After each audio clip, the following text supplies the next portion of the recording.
नमस्कार, कार्यक्रम parliament this week में आपका स्वागत है और मैं हूं आपके साथ अर्चना मिश्रा। संसद टीवी के इस खास कार्यक्रम में हम बात करेंगे राष्ट्रपति, उपराष्ट्रपति, प्रधानमंत्री और लोकसभा अध्यक्ष से जुड़ी कुछ खास खबरों की। साथ ही डालेंगे नजर संसद भवन परिसर से जुड़ी तमाम गतिविधियों पर। तो शुरुआत करते हैं कार्यक्रम पार्लियामेंट दिस वीक की, लेकिन सबसे पहले नजर हेडलाइंस पर। 18 जुलाई से शुरू होगा संसद का मॉनसून सत्र। लोकसभा अध्यक्ष ने सभी दलों से सहयोग की अपील। 17 जुलाई को सर्वदलीय बैठक। 18 जुलाई को होगा राष्ट्रपति पद के लिए मतदान। संसद भवन परिसर में मतदान की तैयारी पूरी। राज्यसभा के नवनिर्वाचित सदस्य भी राष्ट्रपति चुनाव में करेंगे मतदान। नए संसद भवन के काम में आई तेजी। प्रधानमंत्री नरेंद्र मोदी ने नए भवन की छत पर 20 फीट ऊंचे अशोक स्तंभ का किया अनावरण। लोकसभा अध्यक्ष ओम बिरला भी रहे मौजूद। कर्नाटक संस्कृत विश्वविद्यालय के 9वें दीक्षांत समारोह में उपराष्ट्रपति का संबोधन। कहा, संस्कृत शिक्षा को बढ़ावा देने के लिए जन आंदोलन जरूरी। भारत की आत्मा को समझने में संस्कृत का महत्वपूर्ण योगदान। संसद भवन परिसर में कोटा के उद्यमी सम्मेलन और पौधारोपण कार्यक्रम में लोकसभा अध्यक्ष का संबोधन। आजादी के 75 साल के मौके पर 75,000 पौधे लगाने का लिया संकल्प। कार्यक्रम में बढ़ते हैं आगे। संसद का मॉनसून सत्र 18 जुलाई से शुरू हो रहा है। लोकसभा अध्यक्ष ओम बिरला ने सत्र के सुचारू तरीके से चलने की उम्मीद जताई है। उन्होंने सभी दलों से सदन को सुचारू तरीके से चलाने में सहयोग की अपील की। मॉनसून सत्र को लेकर लोकसभा अध्यक्ष ने 17 जुलाई को सर्वदलीय बैठक बुलाई है। साथ ही लोकसभा अध्यक्ष ने कहा कि संसद के इस सत्र को कोविड के दिशा निर्देशों के साथ चलाया जाएगा। आपको बता दें कि संसद का मॉनसून सत्र 18 जुलाई से 12 अगस्त तक चलेगा। संसद का सत्र 18 जुलाई से 12 अगस्त तक यह सत्र चलेगा। इस सत्र के अंदर कई महत्वपूर्ण विषयों पर चर्चा होगी, संवाद होगी। मैंने सभी दलों से आग्रह किया है संसद का सत्र सुचारू रूप से चले, संसद चर्चा संवाद का केंद्र बने, लोगों की अपेक्षाएं आकांक्षाएं पूरी हो। इसके लिए मैंने सभी दलों के नेताओं से आग्रह किया है। मुझे आशा है संसद का सत्र सुचारू रूप से चलेगा और इस संसद के माध्यम से जो हमारा लोकतंत्र का मंदिर है, वहाँ लोगों की अपेक्षाएं आकांक्षाएं पूरी करेंगे। वहीं राष्ट्रपति पद के मतदान के लिए तैयारियां पूरी हो चुकी हैं। देश के अगले राष्ट्रपति चुनने के लिए 18 जुलाई को मतदान होना है। एनडीए की ओर से राष्ट्रपति पद के लिए द्रौपदी मुर्मू और विपक्ष की ओर से यशवंत सिन्हा उम्मीदवार हैं। मतदान के लिए संसद भवन परिसर में विशेष इंतजाम किए गए हैं। 18 जुलाई को वोट डाले जाएंगे और 21 जुलाई को वोटों की गिनती होगी। आपको बता दें कि राष्ट्रपति रामनाथ कोविंद का कार्यकाल 24 जुलाई 2022 को पूरा हो रहा है। भारत के राष्ट्रपति का निर्वाचन इलेक्टोरल कॉलेज यानी निर्वाचक मंडल के जरिए किया जाता है। निर्वाचक मंडल में लोकसभा, राज्यसभा के निर्वाचित सदस्य और सभी विधानसभाओं के निर्वाचित सदस्य शामिल होते हैं। राष्ट्रीय राजधानी राज्य क्षेत्र दिल्ली और केंद्र शासित प्रदेश पुडुचेरी के विधायक भी चुनाव में हिस्सा लेते हैं, जिनकी अपनी विधानसभाएं हैं। राष्ट्रपति चुनाव के लिए मतदान 18 जुलाई 2022 को सुबह 10 बजे से शुरू होगा और शाम 5 बजे खत्म होगा। संसद भवन में मतदान प्रथम तल पर स्थित कमरा संख्या 63 में होगा। राज्यों की राजधानियों में भी वोट डाले जाएंगे।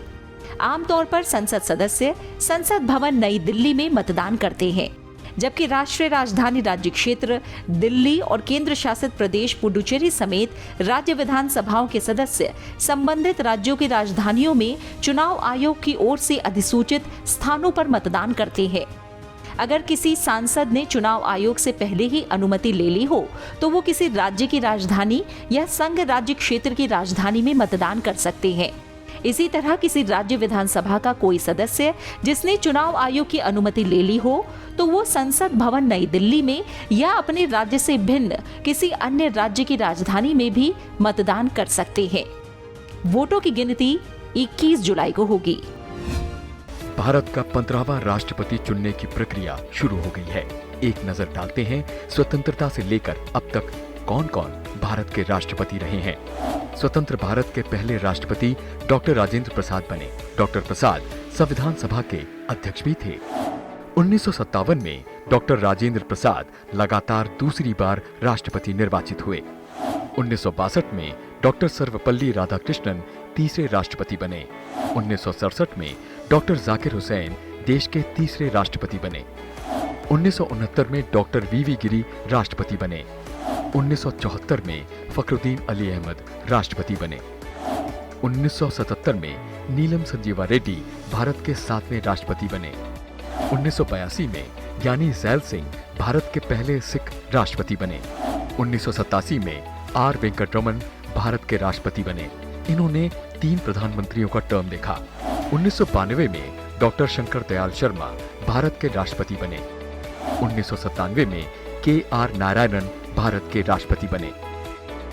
2002 में डॉक्टर ए.पी.जे. अब्दुल कलाम देश के राष्ट्रपति बने। डॉक्टर कलाम भारत के 11वें राष्ट्रपति थे। 2007 में प्रतिभा देवी सिंह पाटिल भारत की पहली महिला राष्ट्रपति बनी। 2012 में प्रणब मुखर्जी भारत के 13वें राष्ट्रपति बने। इनका 5 दशकों से भी लंबा राजनीतिक सफर रहा। 2017 में रामनाथ कोविंद भारत के 14वें राष्ट्रपति बने। ये बिहार के गवर्नर भी रह चुके हैं। राज्यसभा के नवनिर्वाचित 57 सांसदों में से 27 ने राज्यसभा सदस्य की शपथ ली।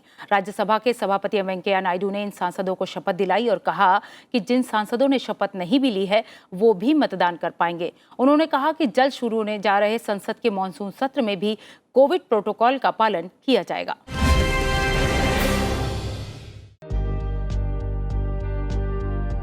राज्यसभा के द्विवार्षिक चुनाव में 57 सांसद चुने गए हैं। इनमें से 27 सांसदों ने 8 जुलाई 2022 को राज्यसभा की सभापति एम वेंकैया नायडू की मौजूदगी में चैम्बर में शपथ ली। केंद्रीय मंत्री निर्मला सीतारमण और पीयूष गोयल समेत 27 सदस्यों को राज्यसभा के सभापति एम वेंकैया नायडू ने संविधान के प्रति निष्ठा की शपथ दिलाई।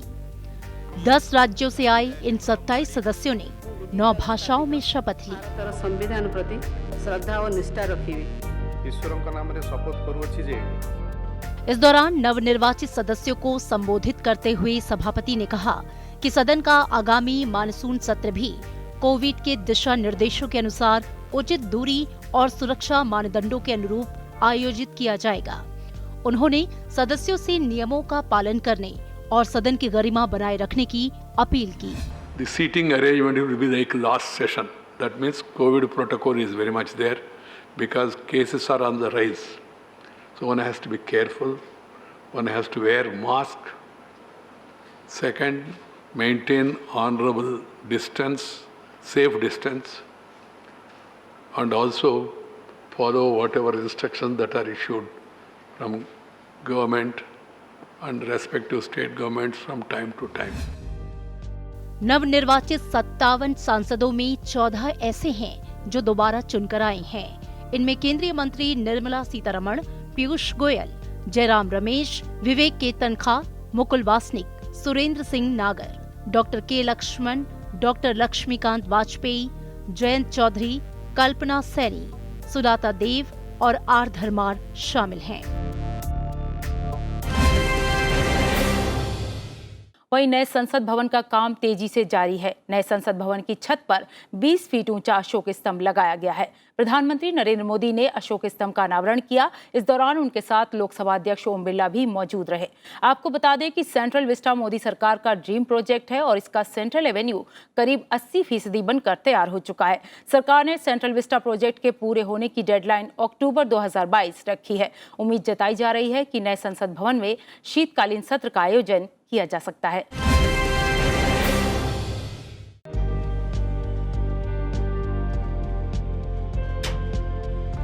प्रधानमंत्री नरेंद्र मोदी ने नए संसद भवन की छत पर बने राष्ट्रीय प्रतीक का अनावरण किया। कांस्य का बना यह प्रतीक 9,500 किलोग्राम का है और इसकी ऊंचाई 6.5 मीटर है। इसे नए संसद भवन के शीर्ष पर बनाया गया है और इस राष्ट्रीय प्रतीक को सहारा देने के लिए इसके आसपास करीब 6,500 किलोग्राम की स्टील की एक संरचना का निर्माण किया गया है।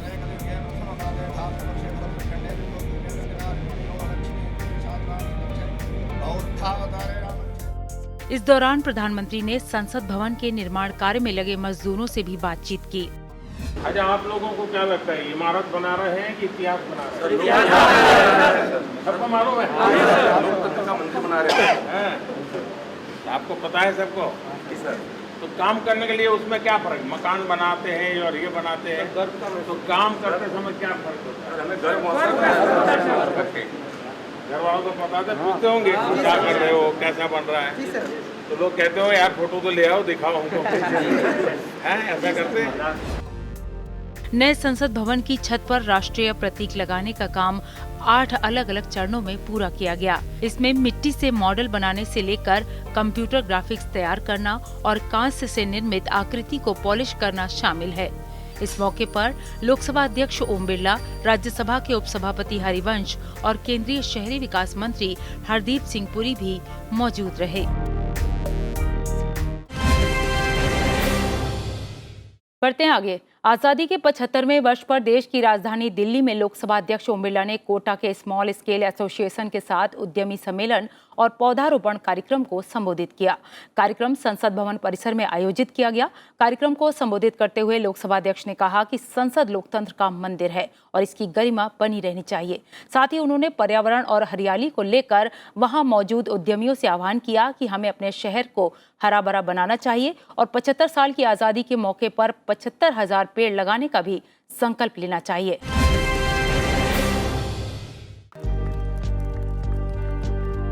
आजादी के 75वें वर्ष पर देश की राजधानी दिल्ली में लोकसभा अध्यक्ष ओम बिरला ने कोटा के स्मॉल स्केल एसोसिएशन के साथ उद्यमी सम्मेलन और पौधारोपण कार्यक्रम में शिरकत की। कार्यक्रम संसद भवन परिसर में आयोजित किया गया। इस कार्यक्रम को संबोधित करते हुए लोकसभा अध्यक्ष ने कहा कि संसद लोकतंत्र का मंदिर है और इसकी गरिमा बनी रहनी चाहिए। इस पद पर हमारे पूर्व अध्यक्षों ने बहुत गरिमा बना कर रखी है।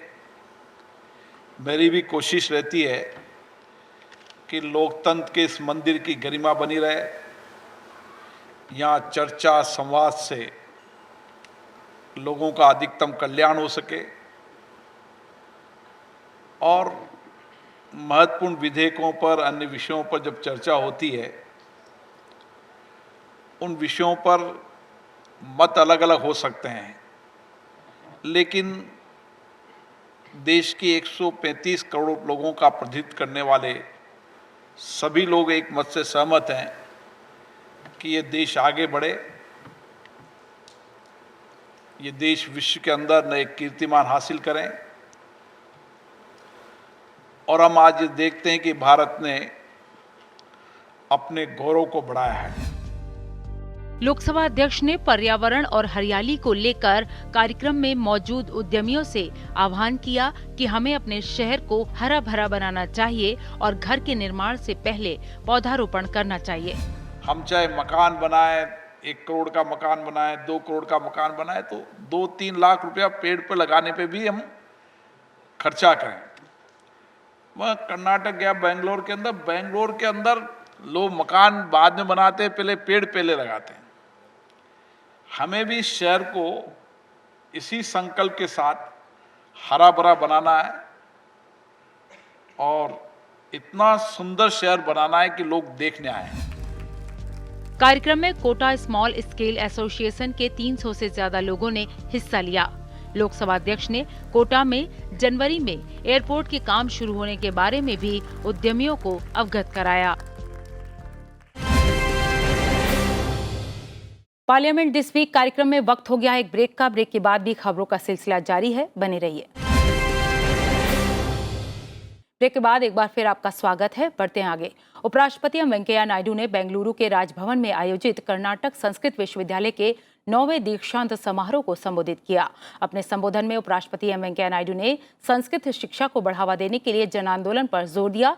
उपराष्ट्रपति ने कहा कि भारत की आत्मा को समझना है तो संस्कृत के महत्व को समझना होगा। उन्होंने कहा कि संस्कृत ज्ञान और साहित्यिक परंपराओं का सोर्स रहा है और समृद्ध प्राचीन साहित्य और सांस्कृतिक विरासत की नए सिरे से खोज करने में सभी को सहयोग देना चाहिए, जिसमें कि टेक्नोलॉजी बहुत हद तक मदद कर सकती है।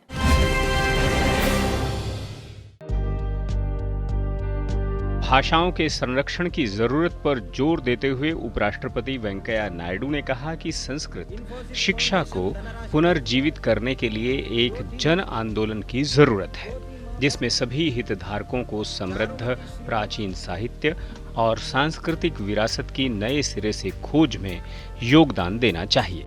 उपराष्ट्रपति ने ये बात राजभवन में आयोजित कर्नाटक संस्कृत विश्वविद्यालय के 9वें दीक्षांत समारोह को संबोधित करते हुए कही। उन्होंने कहा कि टेक्नोलॉजी के उपयोग से संस्कृत को संरक्षित और बढ़ावा देने में मदद मिलेगी।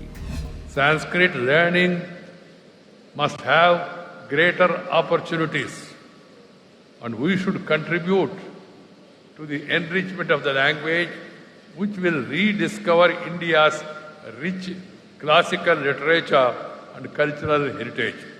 Universities like yours have critical role in play to this effect. You must make good use of technology along with traditional methods of knowledge. You must try to draw essence from the ancient texts and make it easily accessible to as many people as possible. असाधारण रचनात्मक कार्यों के कारण संस्कृत को महत्वपूर्ण भाषा बताते हुए उपराष्ट्रपति ने कहा कि प्रत्येक भाषा की एक अनूठी संरचना और साहित्यिक परंपरा है और प्राचीन भाषाओं उनके साहित्य ने राष्ट्र को गौरवपूर्ण दर्जा प्राप्त करने में योगदान दिया है। We are a country with multiple languages, each of which has a distinct richness. We are fortunate to have this rich linguistic diversity in our country since earliest times. Every language has its unique structure and literary tradition.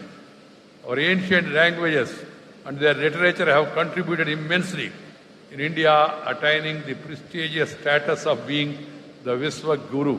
Sanskrit, a classical language for which most of Indian languages have originated, has a special place in our cultural landscape.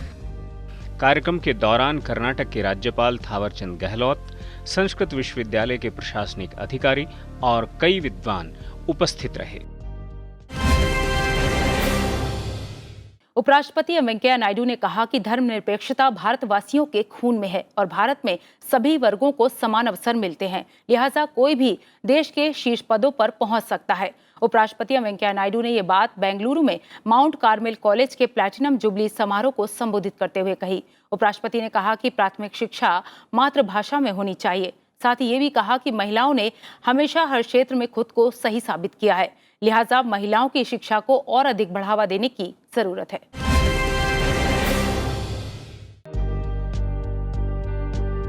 उपराष्ट्रपति M Venkaiah Naidu ने बेंगलुरु में mount Carmel college के platinum jubilee समारोह को संबोधित करते हुए कहा कि सरकारों के निरंतर प्रयासों के माध्यम से महिलाओं की शिक्षा को और अधिक बढ़ावा देना चाहिए।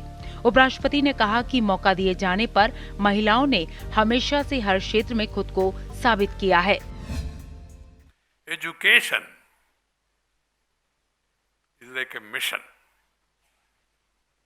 and we must perform it with passion for the sake of nation, without giving any remission or doing any omission or expecting any commission.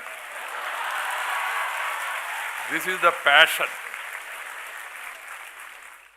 one must have promoting education. India has a glorious heritage in education since ancient times. We were the nerve center of higher learning in several disciplines: mathematics, science, medicine, astronomy, literature, and architecture, among others. उपराष्ट्रपति ने प्राचीन भारत की प्रतिष्ठित विद्वान महिलाओं के नामों का उल्लेख करते हुए कहा कि प्राचीन काल से ही महिलाओं की शिक्षा पर जोर दिया गया है और अब 21वीं सदी में कौशल विकास परक शिक्षा के लिए एक भविष्यवादी दृष्टिकोण अपनाना चाहिए। India's stellar contribution to the field of education in ancient times earned the status of Viswa Guru. Once upon a time we were known as Viswa Guru. Right from ancient times, there was a clear emphasis on women's education. Ours is a land where Gargi and Maitreyi distinguished themselves in Brahma Vidya, the highest knowledge And this tradition continued down the ages and led to immense contribution from women in diverse fields in India. इस मौके पर mount Carmel college के platinum jubilee वर्ष में डाक विभाग का एक स्मारक लिफाफा भी जारी किया गया। वहीं महाराष्ट्र विधानसभा के नवनिर्वाचित अध्यक्ष राहुल नार्वेकर ने लोकसभा अध्यक्ष ओम बिरला से संसद भवन परिसर के कार्यालय में मुलाकात की।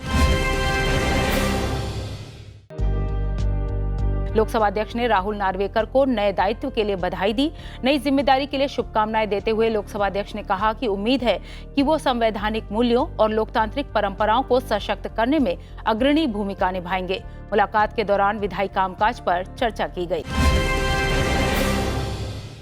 प्रश्नकाल संसदीय कार्यवाही का महत्वपूर्ण हिस्सा है, जिसमें सांसद सरकार की नीतियों, अपने संसदीय क्षेत्र और व्यापक लोकहित से जुड़े मुद्दे उठाते हैं।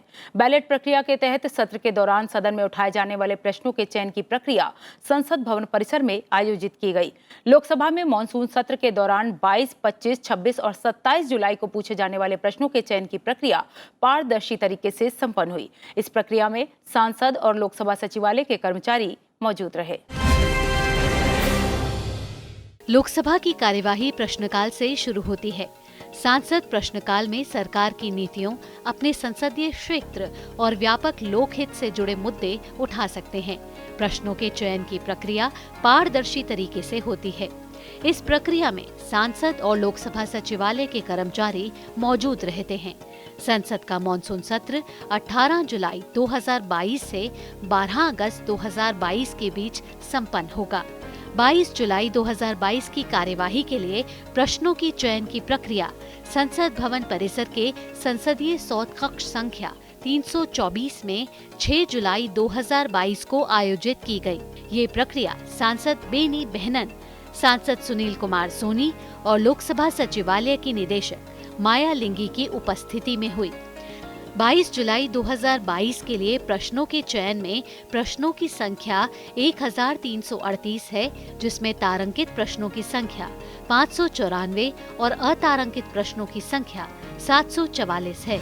25 जुलाई 2022 की कार्यवाही के लिए प्रश्नों के चयन की प्रक्रिया संसद भवन परिसर के संसदीय सौध के कमरा नंबर 324 में आयोजित की गई। ये प्रक्रिया 7 जुलाई 2022 को सांसद हिना गावित और लोकसभा सचिवालय की निदेशक ए ज्योतिर्मयी की उपस्थिति में हुई। 25 जुलाई 2022 के लिए प्रश्नों के चयन में प्रश्नों की संख्या 1401 है, जिसमें तारांकित प्रश्नों की संख्या 638 और अतारांकित प्रश्नों की संख्या 763 है।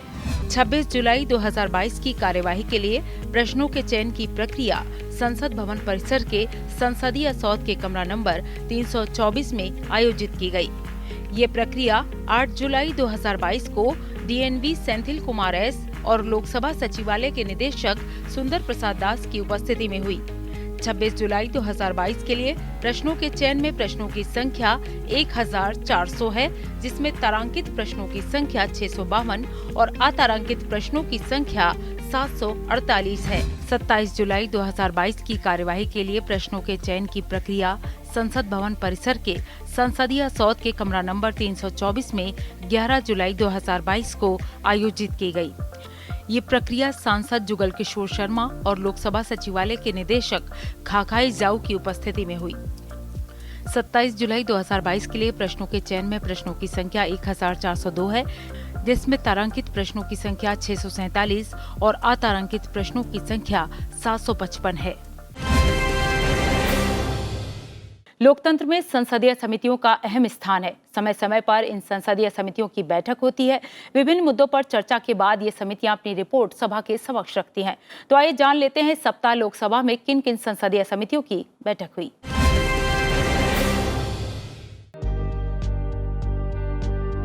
लोकसभा में संसदीय समितियों की बैठकों पर नजर डालें तो 6 जुलाई 2022 को गृह और शहरी विकास संबंधी समिति की बैठक हुई।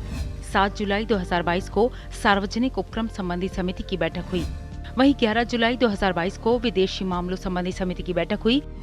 11 जुलाई 2022 को ही सामाजिक न्याय और अधिकारिता संबंधी समिति की बैठक हुई।